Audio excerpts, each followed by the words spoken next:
கிறிஸ்துவுக்குள் பிரியமானவர்களே, ஆண்டவரும் உலக இரட்சகருமான இயேசு கிறிஸ்துவின் நாமத்தினாலே உங்களை அன்போடு வாழ்த்துகிறேன். இந்த நாட்களிலும் கூட தடைகளை உடைத்து தேவ கிருபையினால இந்த வாக்குத்தத்த வசனத்தை உங்களோடு பகிர்ந்து கொள்வதற்கு ஆண்டவர் கிருபை தந்து கொண்டிருக்கின்றார். அதற்காக ஆண்டவருக்கு நன்றி செலுத்துகிறேன். இன்றைய நாளிலும் தியானிப்பதற்காக தெரிந்து கொள்ளப்பட்ட வாக்குத்தத்த வசனம் சங்கீதம் 113 அதிகாரம் 7வது வசனம். அவர் சிறியவனை புழுதியிலிருந்து தூக்கி விடுகிறார், எளியவனை குப்பையிலிருந்து உயர்த்துகிறார். ஹல்லேலூயா! கிறிஸ்துவுக்குள் பிரியமான தேவனுடைய பிள்ளைகளே, சிறியவனை தூக்கி விடுகிறார், எளியவனை உயர்த்துகிறார் என்று நாம் வேதத்திலே பார்க்கிறோம். யார் சிறியவன்? தேவனுடைய சமூகத்தில தன்னுடைய பலத்தை சார்ந்திராதபடி, ஆண்டவரே உம்முடைய பலத்தை நான் சார்ந்திருக்கிறேன், நான் சிறியவன், ஒன்றும் தெரியாதவன் என்று சொல்லி தேவ சமூகத்துல தங்களை தாழ்த்தின வேதாகம மனிதர்களைப் போல நாமும் நம்மை தாழ்த்துகிறவர்களாக இருப்போம் என்றால், அந்த சிறியவனாய் இருக்கக்கூடிய நமக்குள்ள கர்த்தர் இன்றைக்கு தெய்வீக ஞானத்தை கொடுக்கிறவராக இருக்கிறார். ஹல்லேலூயா! ஞானம் உள்ள வார்த்தைகளை நீங்களும் நானும் இன்றைக்கு பேசுகிறவர்களாக இருப்போம் என்றால், அந்த வார்த்தை அநேகருக்கு ஆறுதலை கொடுக்கும், அது அநேகருக்கு ஆதரவாக இருக்கும். மொர்தெகாய் ஞானமுள்ள வார்த்தைகளை அன்றைக்கு எஸ்தர் ராஜாத்தின் இடத்தில் பேசினதன் காரணமாக சத்ருவாய் இருந்த ஆமானின் சுதந்திரத்தை அவர்கள் சுதந்திரித்துக் கொண்டார்கள்.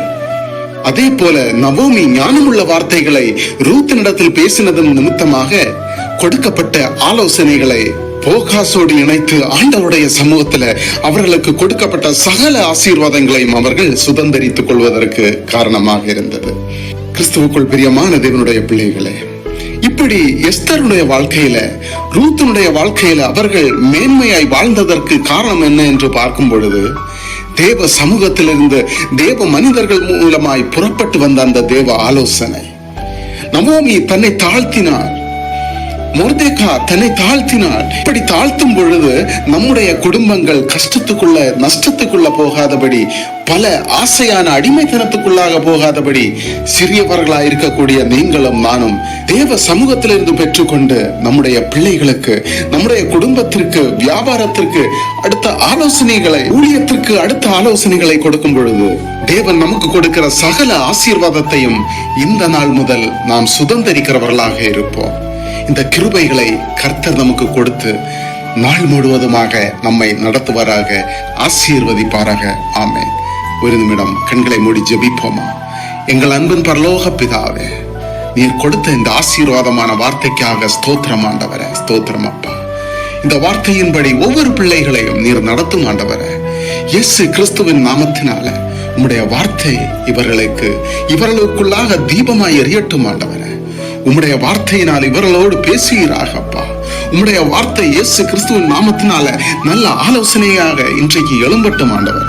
ஒவ்வொரு பிள்ளைகளும் தங்களை தாழ்த்தத்தக்கதாக, தங்களை வெறுமையாக்கத்தக்கதாக, இது நிமித்தம் சிறியவனை புழுதியிலிருந்து இன்றைக்கு இந்த சத்தத்தை கேட்கிற ஒவ்வொருவரையும் நீர் உயர்த்துவீராக ஆண்டவரே. நன்றி அப்பா.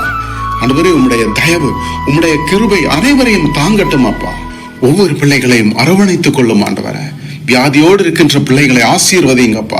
ஆண்டவரே, உம்முடைய அற்புதம் செய்கின்ற கரத்தினர் அவர்களை தொட்டு ஆசீர்வதிங்கப்பா. நல்ல சுக பல யாவும் கொடுத்து ஆசீர்வதியும் ஆண்டவரே. உம்முடைய சிலுவையின் நிழலில் மறைத்து அவர்களை பாதுகாத்தலாம். உம்முடைய பிள்ளைகளின் போக்கையும் வரத்தையும் நீர் ஆசீர்வதிங்கப்பா.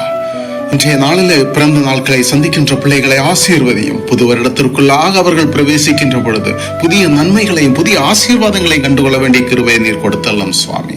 அவளை எந்த நோய் நொடியும் வராதபடி உம்முடைய இரத்த கோட்டைக்குள்ளாக மறைத்து பாதுகாத்தலாம் அப்பா. அனைவரையும் உம்மிடத்திலே ஒப்பு கொடுத்து ஜெபிக்கிறேன் அப்பா. தாழ்த்துகிறேன். உமது கிருபை எங்களோடு கூட இருக்கட்டும் அப்பா. இயேசு கிறிஸ்துவின் மூலம் ஜெபிக்கிறேன் ஜீவனுள்ள நல்ல தகப்பனே. ஆமேன், ஆமேன், ஆமேன்.